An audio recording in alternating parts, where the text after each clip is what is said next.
Welcome, everybody, to today's version of the AMAs. I am Sergeant Tony Gabrielli. I am a senior recruiter with our Uniform Recruitment Bureau here, or our Uniform Recruitment Team, rather, part of the Training and Recruitment Bureau here at the Ontario Provincial Police. And it is my pleasure and my honor to be with you today to present to you a very important topic about the recruitment process. Sergeant Good and Sergeant Naranjan are unavailable today, so I am your third string quarterback. I am here, but don't fret. This is going to be a great topic, and I am here to answer your questions. First and foremost, opp.ca/careers. If you scroll down to the events section, you are going to see a number of events that are upcoming in your area, around the province, and also virtually. One of the first steps to be successful in the application process is learning what is required. And more than what's required is what does it mean and how does that work for you to be competitive when you apply on? Well, that is exactly what we're going to talk about today. We are going to dive in to the areas of assessment. Now, if you've never been to an information session before, or you haven't tuned into our YouTube channel, you may not have heard about the areas of assessment. One of the things that I'm very passionate about, parts of my job, is my portfolio includes post-secondary education. So I get to tour to colleges and universities across this great province of ours and speak to the students, up and coming, our next generation of police officers, and explain to them, much like I'm going to explain to you, on how to be successful in this process. And it all falls under the areas of assessment. And the way I say it to the students is that we, as the OPP, we are giving you the answers to the test. We are telling you exactly what we are looking for. And then it's up to each and every one of you to fill in the blanks of those 10 areas of assessment of how you fit in. But our goal as a candidate, as a constable, and throughout your career with the OPP, our goal doesn't change. Our goal is for your success. So, what are the areas of assessment? And what does it mean to you? Feel free, as we go through today's presentation, to put your questions in the chat. I'll see them on my end, and I'll answer to them. So, we're going to start with motivation. Quite frankly, motivation is why you want to become a police officer. Why is this important to you? But more than just why do you want to be a police officer or a provincial constable with the Ontario Provincial Police, what have you done to prepare yourself for a career in policing? And moreover, why the OPP? Hopefully, it's because you truly can see yourself in an OPP uniform. You believe in the same values that our organization and our members believe in. You're committed to serving your community, the citizens of Ontario, and those passing through fairly, professionally, and according to the law. So that's motivation. Why do you want to be a police officer? What have you done to prepare yourself to be a police officer? And why the OPP? And I want to say, to the point this is important to us, one of the first things when you fill out an application with the OPP, one of the first things you're going to do on that application is a self-assessment on these 10 areas I'm talking to you about right now. So, education. Education is the next part I'm going to talk about. Why is education important in a policing career? And why is education important to you coming into this career What do you need to know, and what are we looking at as recruiters? Well, the bare minimum to be eligible to apply to the OPP is a high school education or a grade 12 equivalency. And we'll talk about equivalencies in a few moments. But this is a competition, and you want to be competitive. So you want to be above the bare minimum. And what do I mean by that? I mean post-secondary education. Now, we don't discriminate whether it's college, university, a skilled trade for that matter, and even military experience. Those are all going to put you at a more competitive level for the category or the area of assessment of education. But it doesn't stop there, because your marks are important. Your high school marks, especially the latter part of high school, we are going to look at those, as well as that post-secondary education. And the simple reason for this is the first thing that's going to happen, or amongst the first things that's going to happen, when you are successful and receive a job offer with the Ontario Provincial Police, one of the first things that's going to happen is you're going to go back to school at both the Ontario Police College as well as our Provincial Police Academy. And the minimum passing grade at both institutions is 75%. So as a recruiter, I want to know realistically, when we send you to OPC and to the Provincial Police Academy, that you are going to be able to achieve that minimum 75%. So what does that mean to someone who doesn't have a strong academic career or academic marks? Well, what that might mean is taking some continuing education. It could be taking an evening course. It could be taking an online course, a certification, showing us that you are capable of achieving passing grades in an academic environment. So, from education, we move to lifestyle. Lifestyle and life experience. And I often get asked this question by candidates. Well, what areas of my life are you going to look into as part of this application process? And the answer is quite simple. All of them. We're going to look at consumption habits, whether it's alcohol or cannabis or any other substances. Alcohol and cannabis are both legal substances. But what we want to know is, are you using them responsibly? Is there a dependency? If it's used recreationally and in a responsible manner, then there might not be a problem. But we want to know what those substances are to you and what the frequency is that you use them. We're going to look at a financial side of you.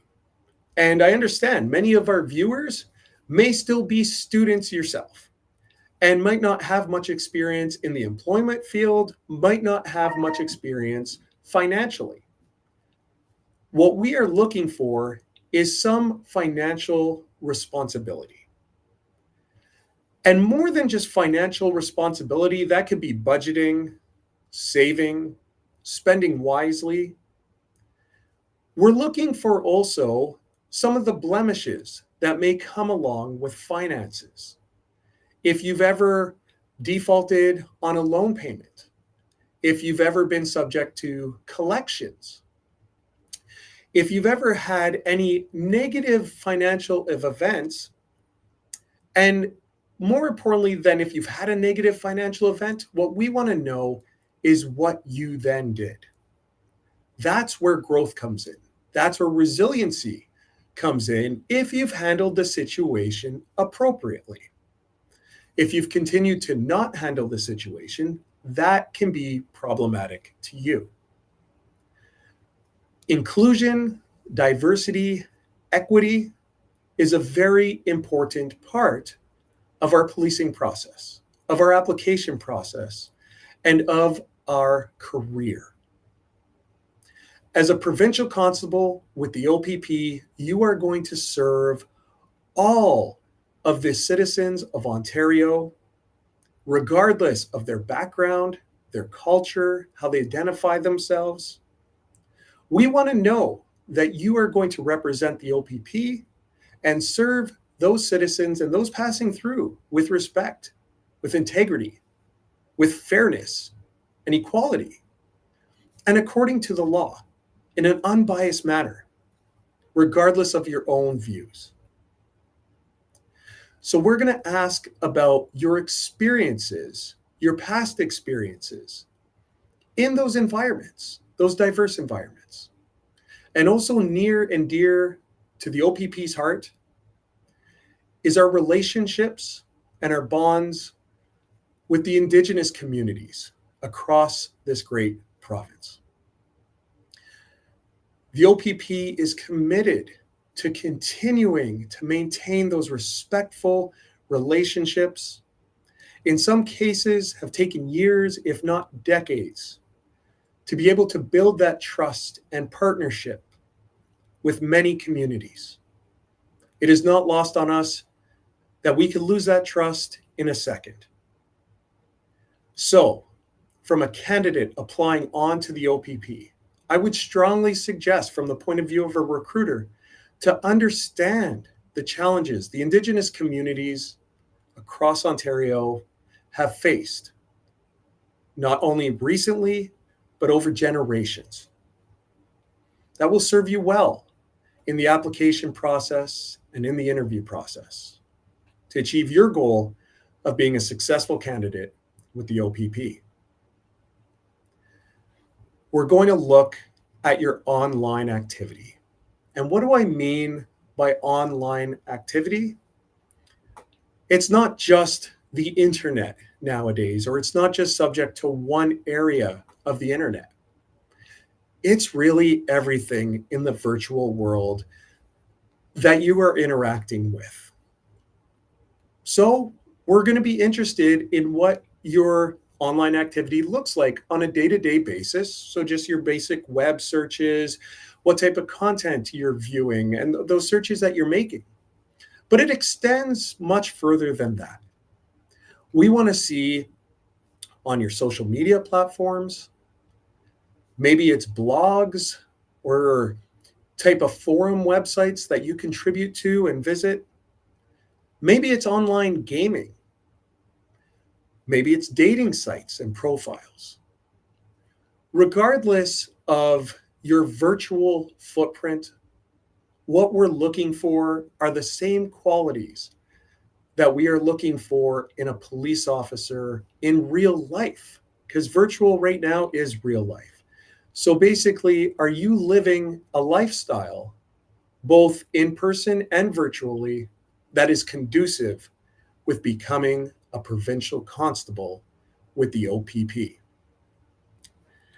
We move on to community service.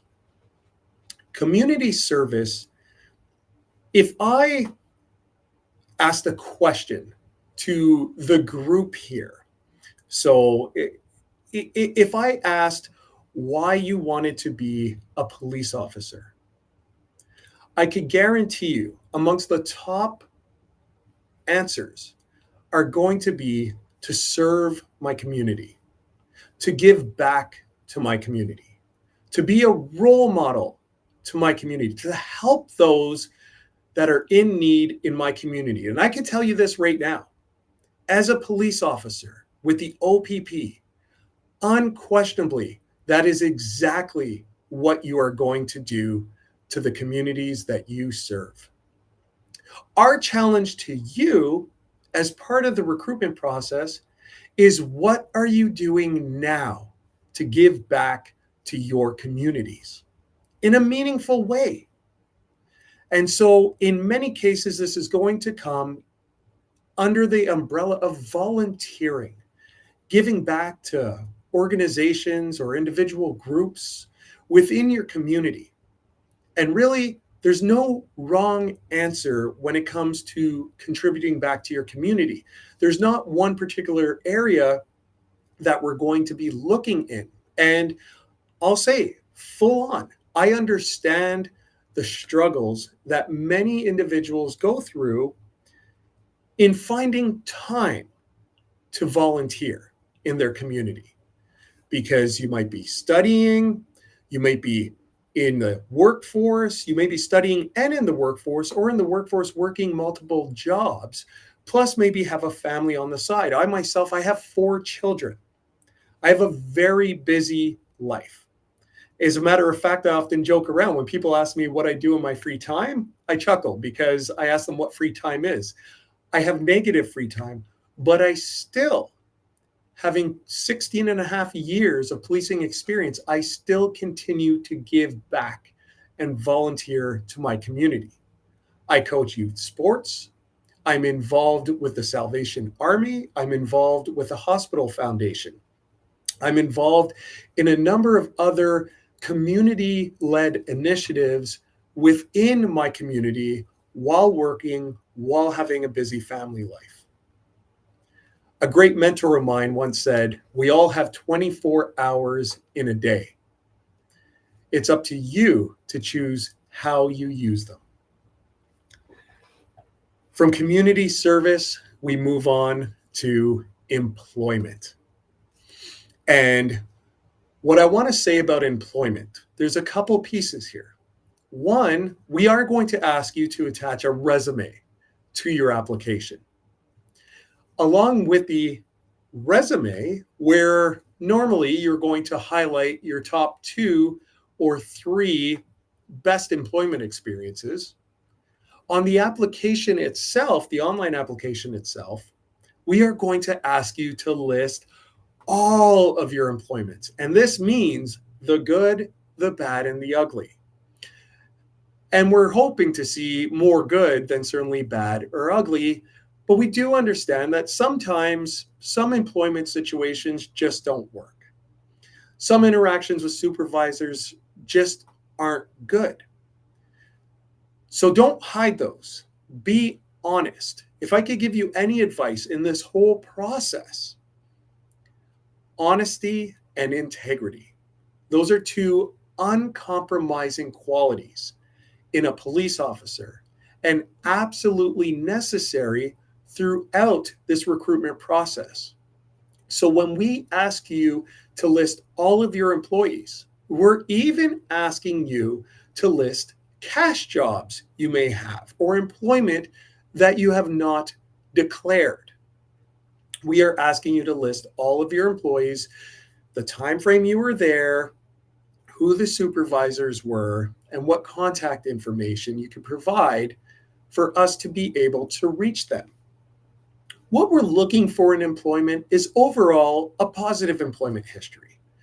Maybe you've taken some leadership roles within your employment. Even if you were working at a corner store, maybe after 3 months you were made a key holder, somebody trusted you in that organization or in that environment.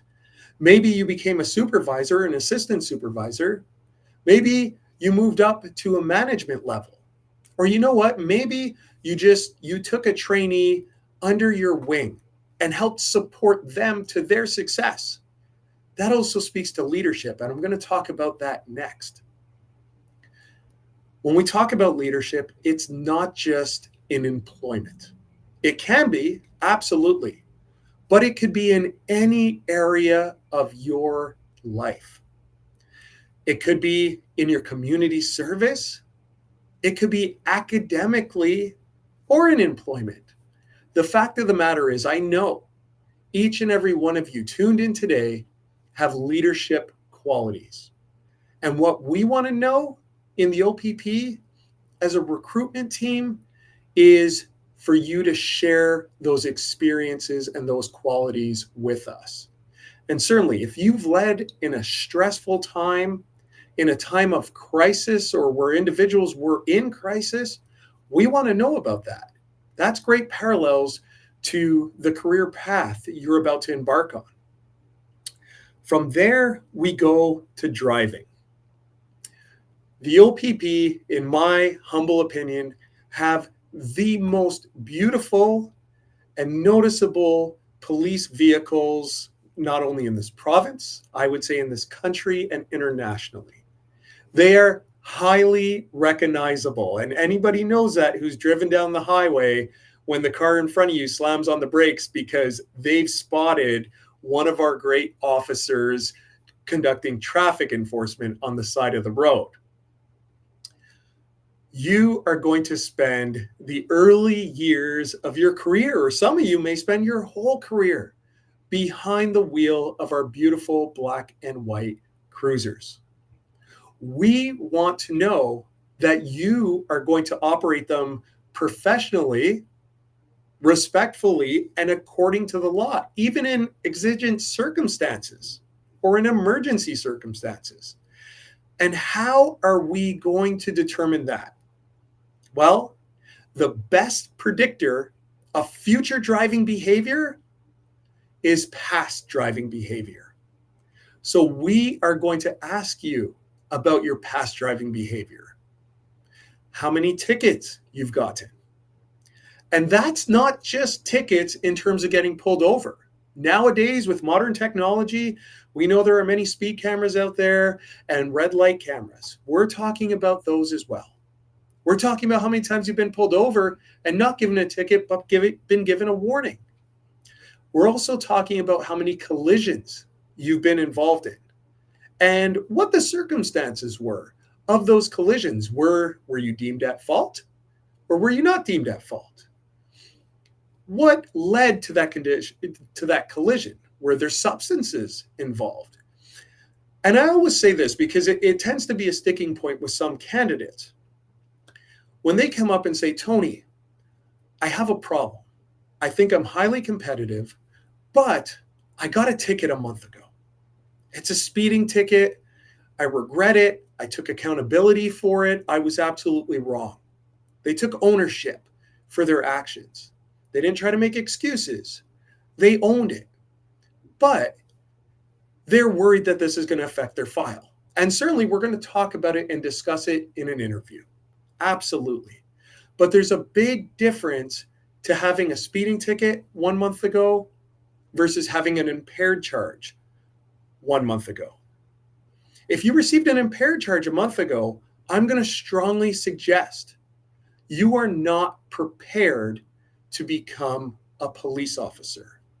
Because if we go right back to lifestyle, you are not living a lifestyle that is conducive with being a provincial constable. So again, when it comes to driving, be honest. And ultimately, you are applying to the Ontario Provincial Police. In most cases, when we ask you how many tickets you've gotten in your driving career, we already know the answer. So hopefully, your answer is going to closely resemble or corroborate what we already know. Next, we move to communication skills. Communication skills has two parts to it. How you communicate with us and how you communicate with others.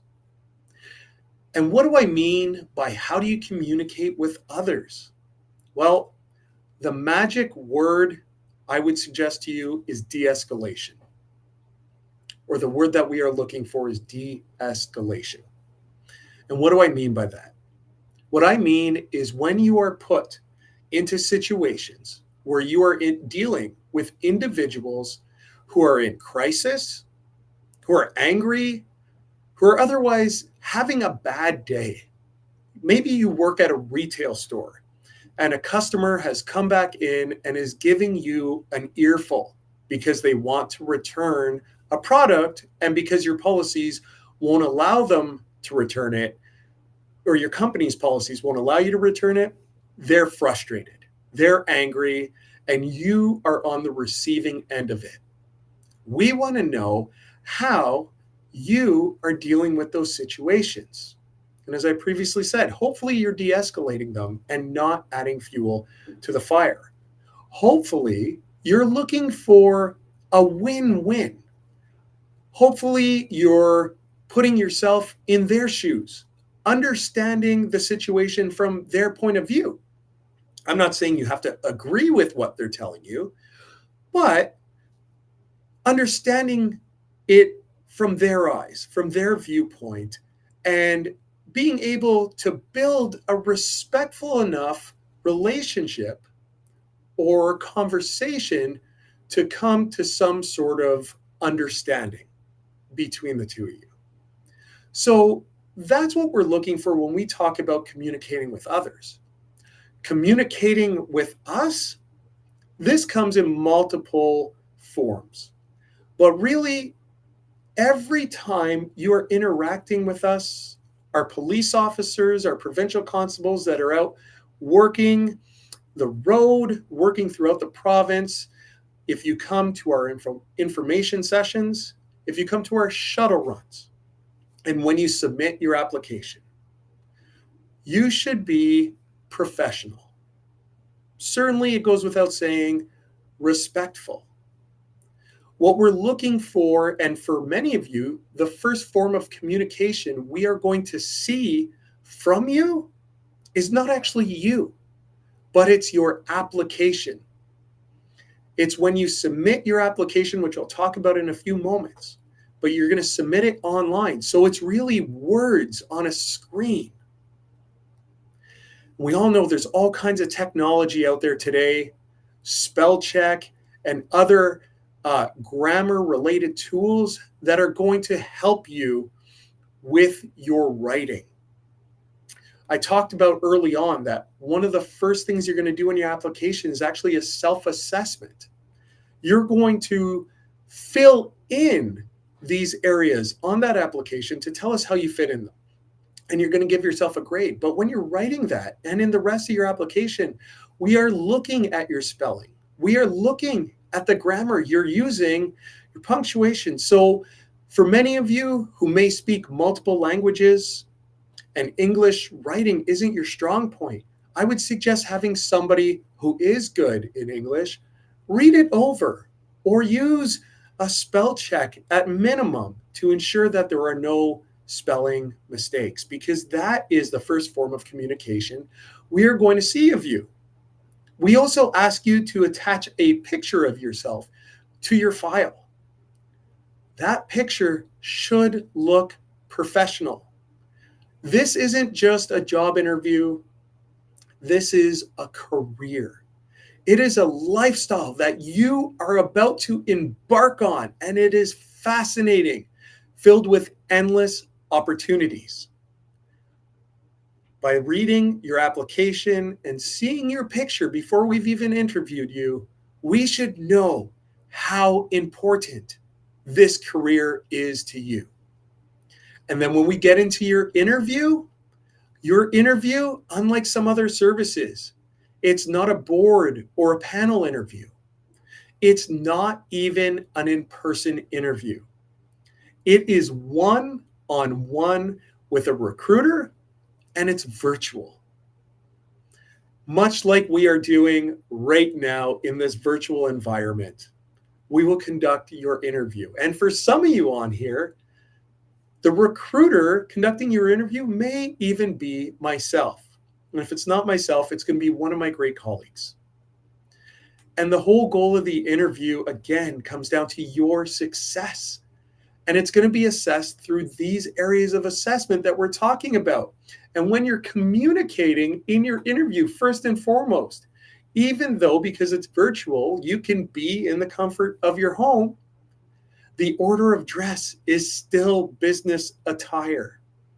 For many of you, that's going to mean a suit and a tie or other business appropriate clothing.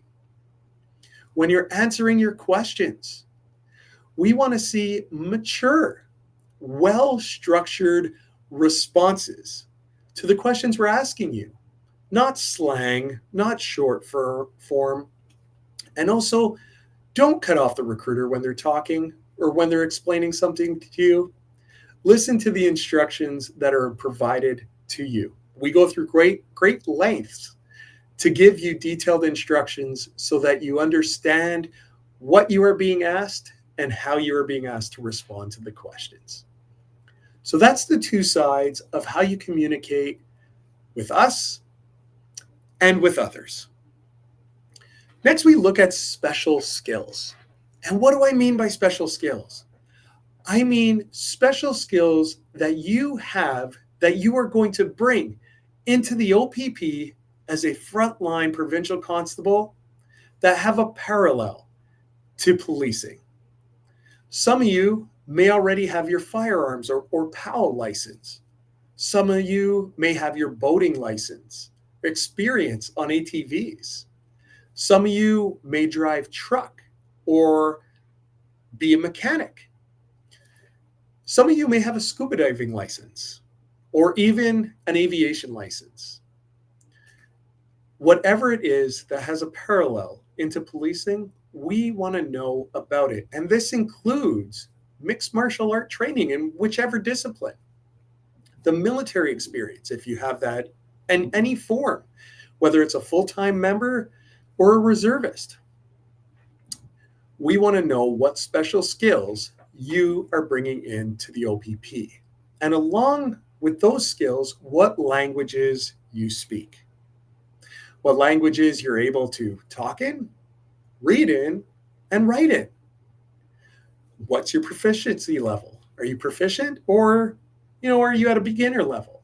Regardless, we want to know, and all those special skills that you're bringing in are going to help make you more competitive throughout this process. Last part, before I get into the questions and into the actual process here, the areas of assessment, is fitness. And when we talk about fitness, we're not just talking about your physical fitness. We're also talking about mentally fit. So let's start with the physical fitness side. First and foremost, we know it's important to be physically fit to be successful in the application process. But really and truly, that's just the start. Because it is just as important to be physically fit throughout your career, because that's going to help with your mental resiliency. It's going to help with your ability to cope through the tough times. And there are times in this job you are going to be challenged. But what's more important to each and every one of you is it's going to allow you to have a happy, healthy retirement at the end of your career. So we're going to look at all aspects of fitness, what your commitment level is, how long you've been committed. So how many days you go to the gym, what kind of physical activities do you do? Do you play sports? Do you go running? Are you on any teams? Team sports, huge parallels to coming in to policing. But the other side of being physically fit is being mentally fit. And like I just previously mentioned, this job will challenge each and every one of you at different times throughout your career. We want to know when you are faced with those challenges, you are going to make smart, healthy choices to deal with those difficult situations. So we want to know now what you are doing positively to deal with stress in your life. And some of you, that might be going to the gym. Maybe it's doing yoga or some type of meditation, breath work, spending time with your family, going for a hike in the outdoors. Regardless of what it is, we want to know that you are already exercising healthy habits to deal with your daily stress. So when you're faced with more difficult situations on the job, you are going to make those same healthy choices. But let me be specific for 1 second on the fitness requirements, because there's really 3 areas that you need to know about to be successful in achieving your goal to be a provincial constable with the Ontario Provincial Police. The very first fitness goal or fitness test that you need to know about and you need to be able to achieve at the time you submit your application is the shuttle run, or commonly referred to as the beep test. You need to be able to achieve a minimum of level 7 on the shuttle run. And what does this look like? From the time you submit your application, within days, we are going to ask you to prove your fitness level. And how do you prove your fitness level? That is the shuttle run, achieving a minimum of level 7. There's 2 ways to do it. One, you could set up a camera or have a friend or loved one videotape you with your smartphone doing the shuttle run. We will give you very specific instructions on how to conduct that test, how to put the measurements out. We will provide you with the audio file. Or the other option is by going to opp.ca/careers. Scroll down to our event section and look for an upcoming shuttle run in-person event in a community near yours. If you come out and complete the shuttle run, achieving a minimum of level 7 with us in person, we are going to give you a certificate that day that is good for 30 days. And what that means is within 30 days, you submit your application, you will attach that certificate to your file. The very next step for you is moving on to the interview stage. The second fitness test that you need to know about is the Ontario Fitness Pin. Now, this test has 4 components to it. It has a 2.4 kilometer run. It has a push-up portion. It has a flexibility and a core endurance section. You need to complete all 4 of those individually and then tally up your results and achieve at least 75%. Now, that test you're going to get to do at our general headquarters in beautiful Aurelia, part of our Provincial Police Academy. You're going to get to do it during your first week of training as a provincial constable. The final fitness test you absolutely need to know about is called the prep test. And that is basically a circuit. You're going up and down stairs, looking over walls, going under obstacles. There's a mannequin drag, a push and pull machine, which helps simulate a restraint. And you have to do it in a prescribed amount of time. The best way to prepare for this test is by checking online. If you're not familiar with it, you can Google it and see resources available at the Ontario Police College website on how to conduct the test and what it requires. Why it's important to you is that is the fitness test that is required of you to pass to obtain your basic constable certificate when you're at the Provincial Police Academy. Just to sum that up, it all starts with the shuttle run. You need to be able to achieve a minimum of level 7 on the shuttle run to apply to the OPP. Because as soon as you submit your application, we are going to want to see you achieve level 7. Our process moves very quickly. Before I get into the questions, I just want to recap. We have motivation. Why do you want to be a police officer? What have you done to prepare for a policing career? And why the OPP? We have education. What education are you bringing? What education background are you bringing? And are you achieving at least 75%, which is the minimum grade required to be successful at both the Ontario Police College as well as the Provincial Police Academy? Lifestyle, we are going to look into all areas of your life. Again, we want to know that you are living a lifestyle that is conducive with being a provincial constable with the Ontario Provincial Police. Community service, how are you giving back to your community in a meaningful way. And for how long? Employment? Are you taking leadership roles? Do you have respectful relationships with your colleagues and your supervisors? Do you have overall a positive employment history? Or for those who are students, do you have any experience in the workforce? Leadership, again, could be in employment, could be academic, could be in your community service. It could be any area of your life. We want to know how you are a leader. Next, we moved on to driving. What is your driving experience? Do you have any special driving courses? And of course, how many tickets have you gotten? How many collisions have you been involved in? Communication skills, how you communicate with us and how you communicate with others. Special skills, what special skills you bring in to the organization.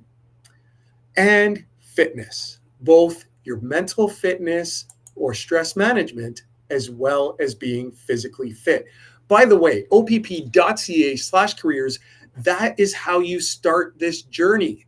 You hit apply now, you fill out that application, and you hit submit. It's as simple as that, folks. You do not need the OACP certificate, as many of you may be aware, or some of you don't know. Many services require you to have the OACP certificate before you apply, not the Ontario Provincial Police. You're never going to need it in the application to the OPP.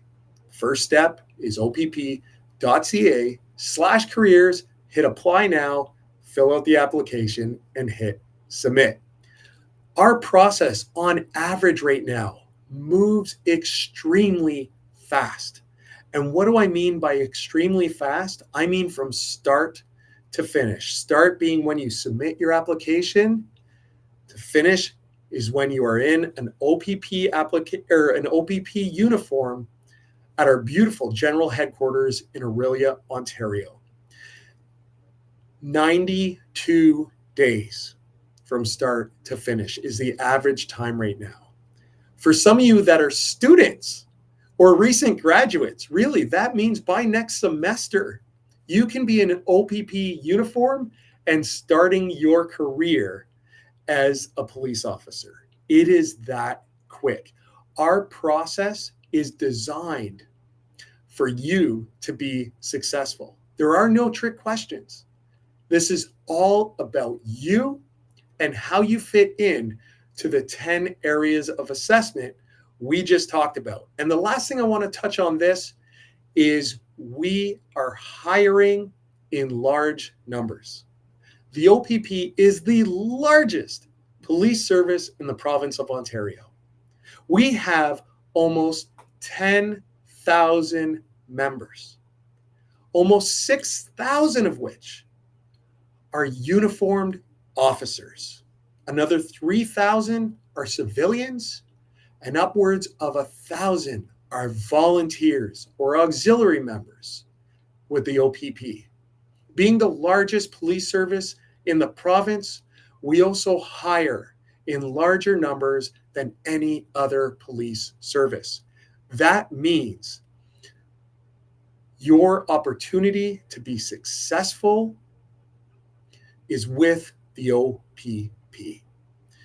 Minimum of 110 recruits per class 4 times a year. September, December, March, and June. A minimum of 110. In fact, the class that just started a few weeks ago at the beginning of September has 120 OPP recruits in it. I'm going to breeze through some of your questions here. I thank you so much, everybody, from joining today. And thank you. So great to see you again, Lee. Pardon me as I'm squinting at the screen.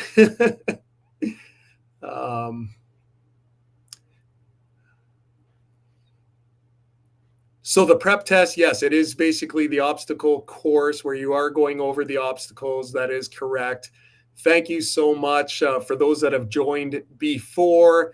Listen, if you want a change of careers, now is the greatest time. There is no age limits. If you are in your 30s, you are still very young. As long as you are, the only age limit we have is you have to be 18 years old. As long as you're 18 years old, you are eligible to apply. And there was a few classes ago, we had 8 members that were between the age of 48 and 56 years old. So having a change of career, there's never been a better time to join policing, and specifically the OPP. Not only are our numbers huge in which we are hiring, many of you will know there's no charge right now, no tuition cost to go to the Ontario Police College. What's more than that, you don't pay room or board while you're doing your training. You don't even pay for your food. That is all supplied to you, and you earn a salary. Not to mention the OPP's fantastic benefits and pension. Let's see what else we have here. Psych interview last week, how long it takes. Listen, these are all dynamic cases. Everybody's case or everybody's file as you are going through, there's a number of variables that are going to affect timing. So we don't give specific timings, but like I said, from start to finish, on average, 92 days. What means, and what this process looks like for your benefit, very first step, you submit your application online. Then you prove your fitness. That's by doing the shuttle run. Next is what's called a pre-screening. You're not going to see that. That's in the background, and it really is it's a scrapier file. We are pulling out the good, the bad, the ugly, and we're hoping to see more good than bad or ugly. Then you move to the interview. Then you move to the background investigation. Then it's what's called final review, and then you're going to get the phone call offering you a job as a provincial constable with the OPP. Let me mute my phone here. I apologize. Somebody working in IT. Thank you, Maple. Listen, there is IT sections. IT is a great segue coming into policing. Actually, in fact, some of my background, previous career was in computers. It's going to be an asset for you and to our organization. There's 2 ways to go about it. Of course, I would strongly suggest coming in on the uniform side as a provincial constable. We could always use individuals, officers that are gifted, that are trained well in IT. And then, of course, there is the civilian side where we do have different IT branches. Because we are part of the provincial government, all of our civilian opportunity sites are posted on the civilian or on the government's job posting as well, a website, as well as our own opp.careers or opp.ca/careers. Thank you again. Absolutely.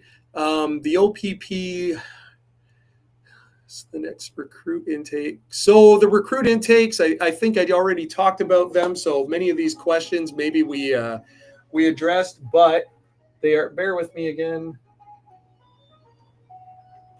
Okay, I apologize for that.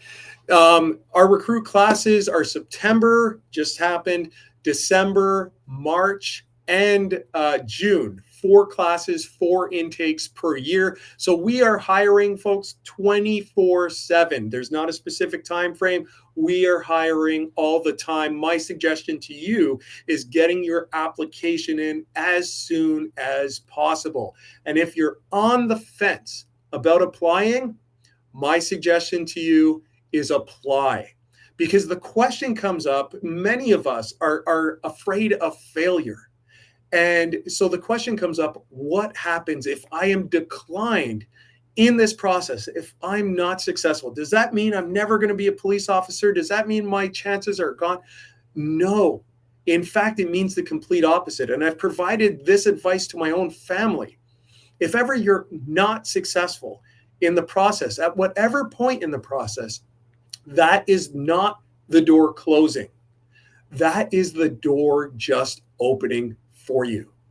What we ask is that you go back, you reflect on these 10 areas of assessment, and you look at maybe 2 or 3 where you find you can improve, where you feel a little bit light, and you could make yourself that much better in those areas. And come back 12 months later with an application stronger and better than ever, more competitive than you've ever been. That is also going to speak to your motivation. You'll remember that is one of the areas of assessment we just talked about. So, really, there is no loss at applying today. Now, I don't want you just to throw in your application for the sake of it. You have to have had some preparation for this. You had to have determination. In many cases, this has taken months, if not years, and in some cases, decades of preparation to bring you to this point right now where you are at your competitive best. We want you to apply at your competitive best. But if you believe you have all 10 of these areas of assessment in check, but you're still contemplating on whether or not you should apply, my suggestion to you is apply. If you feel a little bit light in one of those areas, you're likely making it up in one of the other areas, or a few of the other areas for that matter. So submit your application. Worst thing that's going to happen is you're going to be declined and you're going to have to wait 12 months. But there's other options there that are available to you, because perhaps we may offer you employment as an auxiliary member, as an auxiliary constable. Perhaps we may offer you employment as a cadet within our organization. So if you're on the fence and you look at this chart, kind of like a pie chart, if you will, with these 10 different areas, and you are competitive right now, submit your application. We want you to be successful. Community service is the same as volunteering, but it doesn't necessarily mean volunteering. What I want to differentiate there is a lot of times volunteering comes with this very structured approach, or candidates look at it as a very structured approach. I'm with this organization and I'm dedicating X amount of hours per week over this course of time. And absolutely, that we are looking for that for community service. But then there's other instances where you are able to give back to your community in meaningful ways that just doesn't fall under that parallel or those guidelines of being with an organization and giving so many to. And I'll give this example. One of our candidates, a fantastically competitive candidate, involved in work and school and a very demanding, busy schedule. And one of the ways, and they felt they were a little bit light in their volunteer experience. Well, it turns out that, yeah, maybe hours wise, they were still volunteering at a couple different organizations, but the hours weren't maximized because of their schedule. But it turns out as well, they worked for a restaurant and they took it upon themselves that they would go out in the city and bring food with them and hand it out to homeless individuals out on the street, not even thinking that that was a type of community service. But you know what? It absolutely is. You are working with some of the less fortunate. And as a police officer, you are going to be doing that on a regular basis. We are there to serve our community. We want to see what ways you are serving your community right now. Where do I recommend? A lot of questions about volunteering. There's no right or wrong answer. What I want to say is what fits in your life. If you have young children, maybe you get involved volunteering at their sporting events or whatever extracurricular activities they're involved in. Maybe you get involved in their school as part of a parent, teacher, student council team. Or there certainly are organizations out there that have more direct parallels right into policing. And I'm thinking of MAD Canada, victim services, any type of crisis work out there, whether it's Kids Help Phone or a crisis help phone.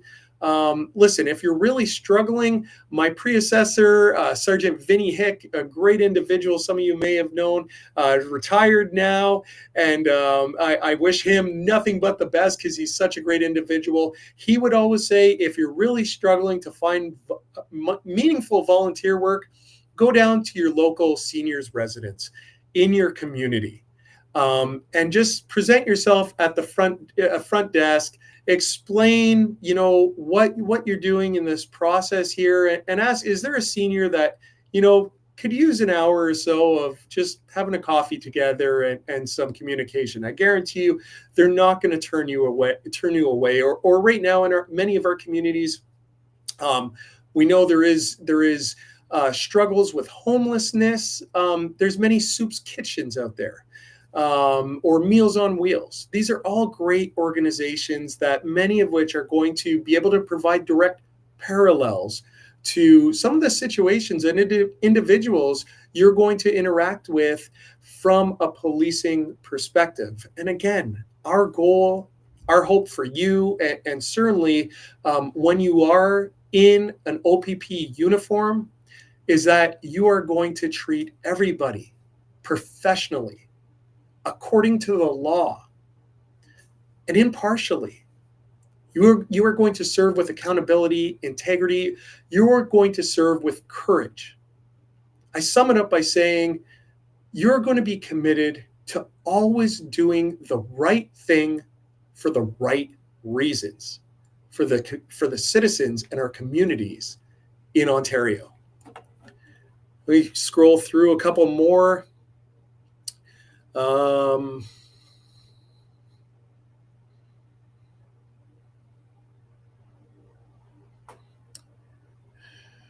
Good afternoon. Thank you. I appreciate it. So many great comments on here. Some very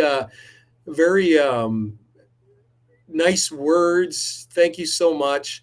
Some more lots of volunteering. So hopefully I have addressed that. The areas of assessment of special constable, are they exactly the same for a provincial constable? Well, they're not exactly the same, but it is a very similar process. So by preparing yourself with the areas of assessment, you are going to be in a good standing. You are putting yourself in a very competitive spot. These areas of assessment, and that also speaks to being an auxiliary member as well. Civilian positions with our organization. Listen, we have detachments all across this organization.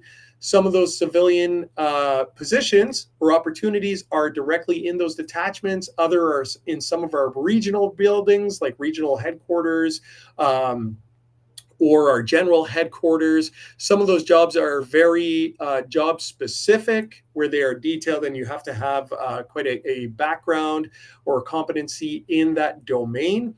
But again, my area of expertise is on our uniform recruitment side, and where we are hiring 24/7, 365. There has never been a better time to apply as a police officer. I'm still reading your comments here, so thank you so much for keeping them coming in.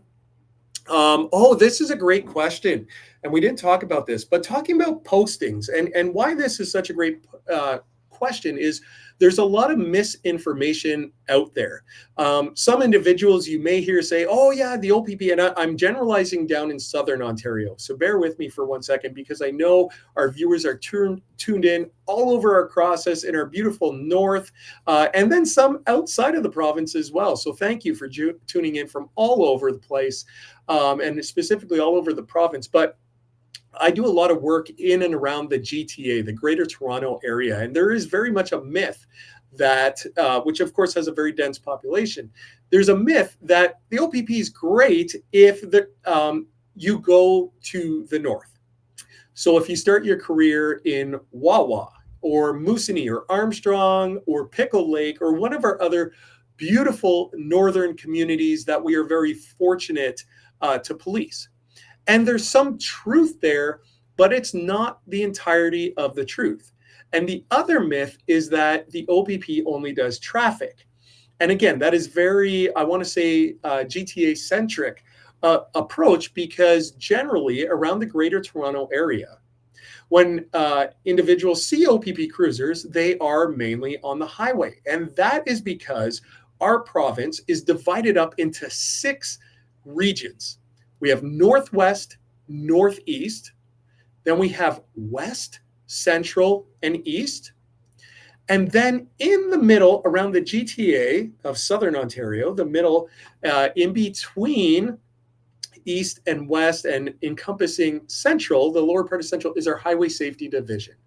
Well, yes, in our Highway Safety Division, as a frontline constable, you are predominantly going to be doing traffic enforcement and responding to collisions because you are going to spend the majority of your time on our provincial highways. But that doesn't limit it to traffic enforcement, because if you think about how crime moves around and through our province, it is on our highways. So every one of our detachments in the Highway Safety Division also has crime units where investigators work out of and investigate the crimes that are passing through our highways. When we're talking about, could be drugs or gangs, stolen vehicles, of course, is a hot topic nowadays, maybe even human trafficking and others. That all passes on our highways. So even in the Highway Safety Division, we are very much committed to criminal enforcement and deterring crime. Now, everywhere else around the province, outside of the Highway Safety Division, we are doing full-on front-line policing. Calls for service, so whether it's going to the barking dog complaint or a domestic dispute, an assault, or a serious crime, we do all of that all the time across this province. And those opportunities are there for you. And let me just talk about those opportunities, because one candidate not too long ago came up to me at an event, and I absolutely loved it because they came up to me and said, Sergeant Gabrielli, you know what the OPP stands for? And I said, absolutely, I know what the OPP stands for, the Ontario Provincial Police. And I have such pride in this uniform, in this organization. And he said, well, yes, but no. He said the OPP stands for opportunity. And folks, this is the land of opportunity for each and every one of you. And what I mean by that is when you join the OPP, you are not just joining one career. You are joining multiple career opportunities within one organization. And I always like to put it like this. You can achieve absolutely anything you want to achieve from a policing capacity within the OPP as long as you have two things. One, the want or the desire to achieve that level, like many of you on here want to become a police officer or provincial constable, you want to. And then the second is willing to put the work in. I will tell you right now, this is a competitive process, and you have to be at your competitive best. Nothing in this organization is going to be given to you, including your badge, but it is going to be earned by you. And there's no better feeling than when you've worked, when you've dedicated yourself, when you have sacrificed yourself to achieve a goal, and that goal of becoming a provincial constable with the OPP.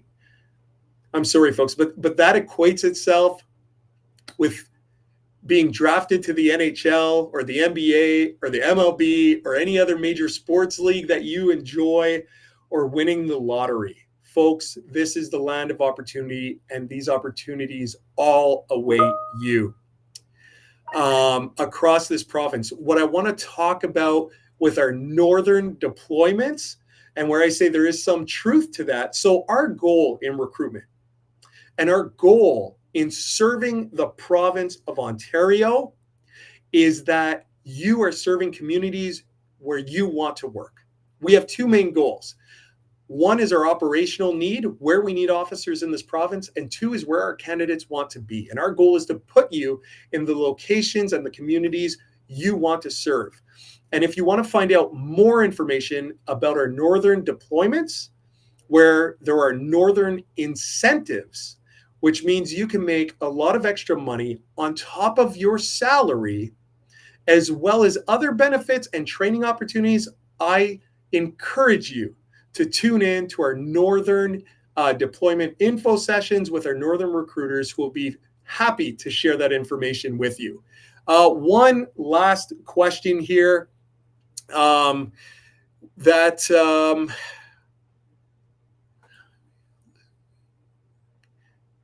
road. I'm looking for a good one here.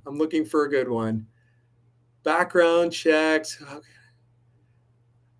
Okay, let's just talk about this again. Background checks, folks, references when it comes to your application. Really, the focus was on the areas of assessment here, but this is a great part because we are going to ask you in your application to submit 2 letters of recommendation right off the hop with your application. Of course, if you know OPP officers, if you've engaged with OPP officers and spoken to them, you can add them as additional references. And later on in the application stage, when you move on to the interview stage, we are going to ask you for a total of 9 references. Those 9 references, you don't need reference letters, but you're going to provide the contact information from them. We'll give you the instructions on how to provide them. That is going to make up part of your background check, your background investigation.